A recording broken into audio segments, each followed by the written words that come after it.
Let's talk about soap and water. Gloves and masks, hospital beds and respirators, working from home, social distancing. Come on! But in a slum, a refugee camp, or a war zone, it's just not realistic. The virus does not care about nationality or ethnicity, faction or face. Hundreds of millions of people, the world's most vulnerable, are at risk because of the coronavirus. Neglecting them hurts everyone. The worst thing that could happen is to suppress the disease in the developed countries, but let it spread like fire in the developing world.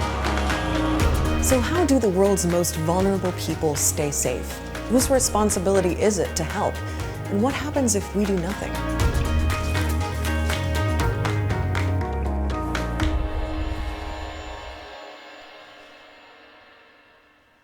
This pandemic is tough. We're losing people we love, millions are out of work, most of us are still under lockdown.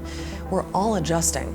But in some parts of the world, the coronavirus will make an already hard life unimaginably harder.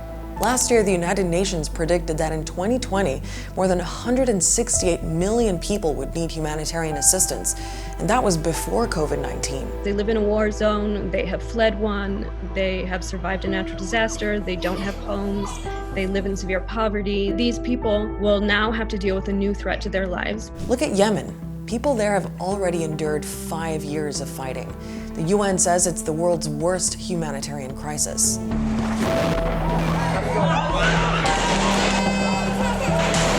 24 million Yemenis depend on aid to survive. People are starving. Nearly all hospitals have been destroyed, clean water is scarce, and a cholera outbreak has killed thousands, most of them children. And then there is a military blockade led by Saudi Arabia that prevents supplies from getting in. With coronavirus in the picture, doctors have no idea how they'll cope. العالم يتكلم على تجهيز عنايات وأجهزة التنفس الصناعي بالآلاف. إذا حصرنا أجهزة التنفس الصناعي في جميع المستشفيات الحكومية والخاصة توصلش إلى المئات. And what about other places cut off from the world, like the Gaza Strip?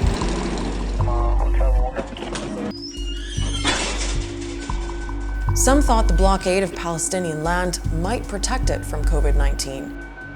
But the virus still got in. In March, Israel sent 200 test kits for nearly 2 million people.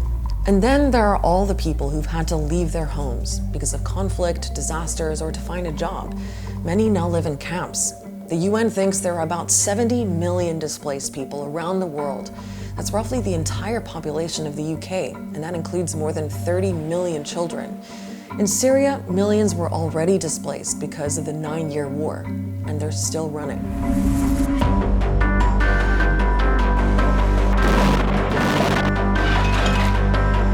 Fighting in the province of Idlib over the last 6 months alone has forced 1 million people to leave everything behind. A population so traumatized by violence, now terrified of a virus.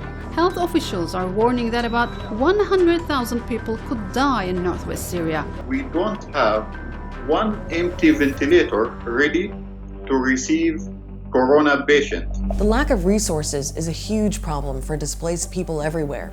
And when it comes to fighting disease, the other problem is a complete lack of space. Try applying social distancing in the world's biggest refugee camp. Close to 1 million Rohingya refugees live here. They escaped a military crackdown in Myanmar. They've escaped persecution, they've escaped violence, and now they have this invisible threat around them, unlike any that they've seen before. The unsanitary and cramped conditions there have already led to outbreaks of diphtheria and measles. The same could happen with COVID-19. We've seen how this virus has spread on cruise ships, even in luxury situations. Imagine how fast that disease will spread in a camp where people are pushed together. The International Rescue Committee did the numbers.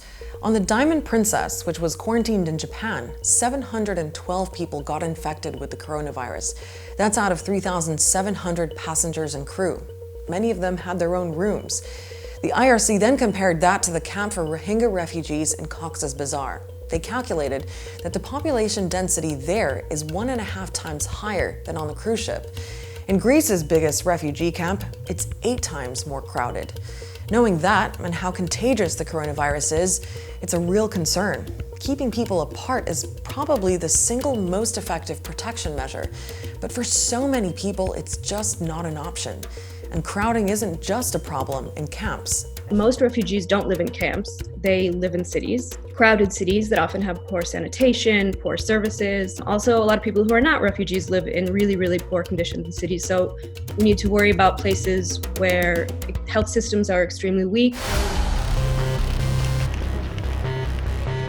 Places like Venezuela and Zimbabwe, where their economies have collapsed and so have their healthcare systems.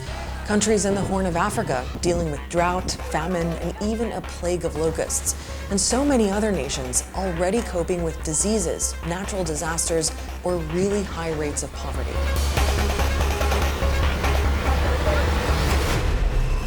So what do we do? One UN body says developing countries need a crisis package worth $2.5 trillion. The UN's also launched an appeal for a $2 billion global humanitarian response. The IMF and World Bank have pledged $62 billion in loans for low-income countries. And there's growing pressure on the G20, the world's richest nations, to relieve debt owed by poor nations and to share some of their wealth.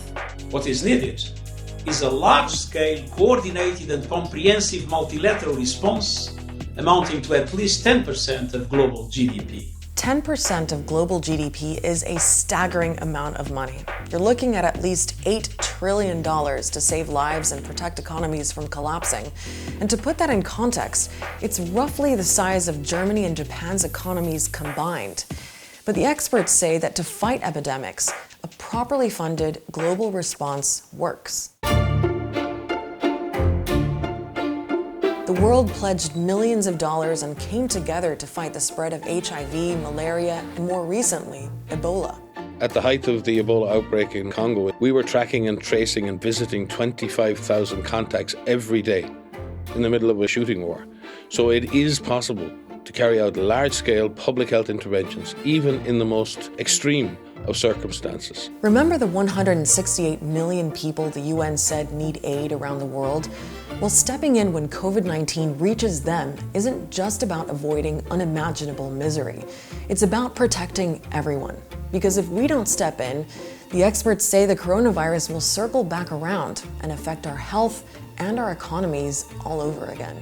It would be a smart strategy for every developed country just to spend a little bit of their money on dealing with this problem in the most vulnerable places as well. Let us remember that we are only as strong as the weakest health system in our interconnected world. The point they're making is, it's a pandemic, it's global, so we have to fight it together. We don't know when we'll be back on the Start Here set, but not to worry. We're still going to be bringing you more episodes any way we can. In the meantime, our website, aljazeera.com, has all the latest on the coronavirus pandemic. I'll see you next week.